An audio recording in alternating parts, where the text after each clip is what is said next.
राधे कृष्ण आप सभी को। भगवान शिव के 12 ज्योतिर्लिंगों के प्राकट्य की कथा में आज हम 7वें ज्योतिर्लिंग काशी विश्वनाथ के प्राकट्य की कथा को सुनेंगे। भगवान शिव के 12 ज्योतिर्लिंग रूपों में श्री विश्वनाथ विश्वेश्वर जी 7वें हैं।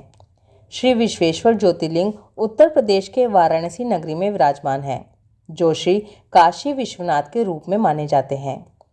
हिंदू धर्म ग्रंथों में वाराणसी को काशी के नाम से माना गया है तथा इसे भगवान शिव और माता पार्वती का प्राकट्य स्थल माना जाता है। ये भगवान शिव का अत्यंत गोपनीय स्थान है।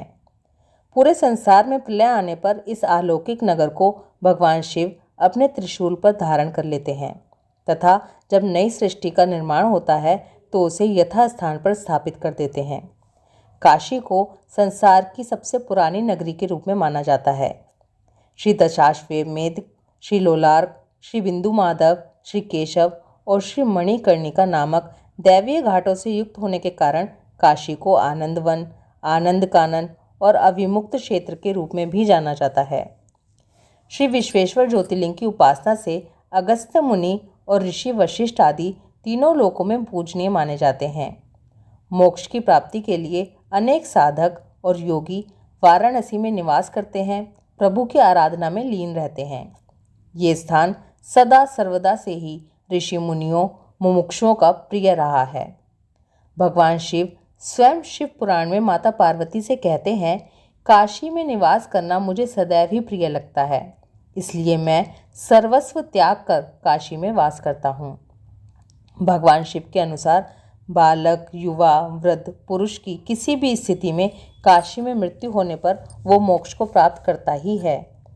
पवित्र, कुमारी, विवाहिता, विधवा, वंध्या, रजस्वला, प्रसूता, संस्कारहीना आदि किसी भी प्रकार की स्त्री क्यों न हो, यदि वो काशी में अपने प्राणों को त्याग देती है तो निश्चय ही उसे मोक्ष गति प्राप्त होती है। ये तीर्थ स्वेदज, अंडज, उद्भिज और जयायुज समस्त प्रकारों के प्राणियों को मुक्ति प्रदान करने वाला है। चलिए अब काशी विश्वनाथ के प्राकट्य की कथा को सुनते हैं। भगवान विश्वेश्वर की उत्पत्ति के संदर्भ में बहुत सी कथाएं प्रचलित हैं। शिव पुराण के अनुसार एक समय निर्गुण निराकार रूप में स्थित परमात्मा के मन में एक से अनेक होने का विचार आया। इसके बाद वही निराकार ब्रह्म साकार रूप में प्रकट होकर भगवान शिव के रूप में प्रतिष्ठित हुए। भगवान शिव पुनः स्वयं ही स्त्री और पुरुष के रूप में विभक्त हो गए। उस पुरुष रूप को शिव और स्त्री रूप को शक्ति के रूप में वर्णित किया गया। इस क्रम में शिव शक्ति ने पुनः प्रकृति और पुरुष की रचना की, जो अपने माता पिता को समीप ना पाकर व्याकुल हो उठे। किंतु उसी समय आकाशवाणी हुई, प्रकृति पुरुष को सृष्टि की रचना के लिए तपस्या करने का आदेश दिया। आकाशवाणी को सुनकर प्रकृति पुरुष ने कहा कि हे परमेश्वर शिव, हमारे तप करने के लिए कोई स्थान उपलब्ध नहीं है। हम किस स्थान पर आपकी आज्ञा के अनुसार तपस्या करें? प्रकृति और पुरुष का निवेदन स्वीकार करते हुए भगवान शिव ने अपने तेज से एक दिव्य, अलौकिक, अद्भुत, अप्रतिम नगर को प्रकट किया। ये नगर समस्त आवश्यक सुख सुविधाओं से युक्त था। इसका विस्तार 5 कोस तक है। ये नगरी पंचक्रोशी के नाम से प्रसिद्ध होगी। ये नगर स्वयं साक्षात भगवान शिव का ही रूप था और भगवान शिव ने उसे पुरुष के समीप आकाश में स्थित कर दिया। तब पुरुष के रूप में विद्यमान भगवान श्री हरि ने उस नगर में अनंत वर्षों तक भगवान शिव की घोर तपस्या की, जिसके तेज के प्रभाव से उनकी देह से श्वेत जल की अनेक धाराएं प्रवाहित होने लगीं। वह श्वेत जल की धाराओं से समस्त शून्य आकाश उत्पन्न हुआ। प्रभु की माया देखकर श्री हरि ने आश्चर्यपूर्वक अपना शीश हिलाया। उसी समय उनके कान से एक मणि निकलकर भूमि पर जा गिरी। जिस स्थान पर वो मणि गिरी थी, वो स्थान मणिकर्णिका तीर्थ के नाम से विख्यात हो गया। महाजल प्रलय के समय भगवान शिव शंभु ने उस नगर को अपने त्रिशूल पर धारण कर लिया। इसके बाद भगवान श्री हरि विष्णु अपनी अर्धांगिनी प्रकृति के साथ उसी नगर में शयन करने लगे। इसके बाद भगवान विष्णु की नाभि से कमल उत्पन्न हुआ, जिससे भगवान ब्रह्मा का प्राकट्य हुआ। उन्होंने भगवान शिव की आज्ञा से संपूर्ण सृष्टि का सृजन किया। भगवान शिव की आज्ञा के अनुसार ब्रह्मा जी ने 50 करोड़ योजन में विस्तारित 14 भुवनों से युक्त ब्रह्मांड की रचना की। किंतु भगवान भोलेनाथ शिव तो परम कृपालु हैं।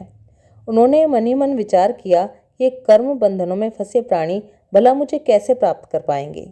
इसलिए समस्त संसार के कल्याण की कामना से प्रभु ने उस पंचक्रोशी काशी नगरी को भूलोक पर ही स्थापित कर दिया। भगवान शिव श्री हरि विष्णु जी से कहते हैं, हे मेरे अंश रूपी हरि, ये काशी नगरी समस्त प्रकार के कर्म बंधनों को नष्ट करके कल्याण करती है, ज्ञान और मोक्ष प्रदान करती है। ये नगरी मुझे अत्यंत प्रिय है।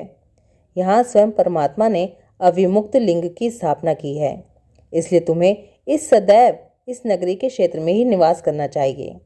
ये कहकर भगवान शिव शंभु ने उस काशी नगरी को अपने त्रिशूल से उतारकर पृथ्वी लोक पर सुशोभित कर दिया। ब्रह्मा जी का एक दिवस पूर्ण होने के बाद जब संपूर्ण सृष्टि में जल प्रलय आती है, उस समय भगवान शिव काशी को अपने त्रिशूल पर धारण कर लेते हैं। जब ब्रह्मा जी द्वारा दूसरी सृष्टि का निर्माण होता है, तब वो दोबारा काशी को भूलोक पर स्थापित कर देते हैं। सूत जी कहते हैं, काशी अर्थात कर्मों का कर्षण करने वाली। अविमुक्तेश्वर लिंग सदैव काशी में विराजमान रहता है। ये नगरी घोर पापियों का भी उद्धार करने वाली है। अन्य समस्त मोक्ष प्रदायक तीर्थ स्थलों में सारूप्य मुक्ति प्राप्त होती है, किंतु काशी में सायुज्य मुक्ति प्राप्त होती है, जिसे सर्वश्रेष्ठ मुक्ति माना जाता है। कालग्नि रुद्र जो भगवान शिव का ही अवतार है, भगवान शिव से बोले, हे महादेव शिव, मैं आपका ही अंश हूँ। समस्त प्राणियों के उद्धार की कामना से आपने इस स्थान पर निवास करने की प्रार्थना करता हूँ। इसके बाद शिवजी के ही एक अन्य लिंग रूप अविमुक्तेश्वर भगवान ने भगवान शिव के निराकार रूप से सदा सर्वदा के लिए काशी नगरी में निवास करने का अनुरोध किया। अविमुक्तेश्वर बोले, हे परमेश्वर शिव, ब्रह्मा विष्णु आदि समस्त देवगण आपका पूजन करते हैं। हे प्रभु, कृपया इस परम पवित्र काशी नगरी को अपनी राजधानी के रूप में प्रतिष्ठित करें। मैं इस नगरी में ही अचिंत्य सुख की प्राप्ति हेतु आपके ध्यान में लीन स्थिर प्रज्ञ होकर विराजमान रहूंगा। आप नहीं समस्त प्राणियों को मुक्ति प्रदान करने वाले हैं।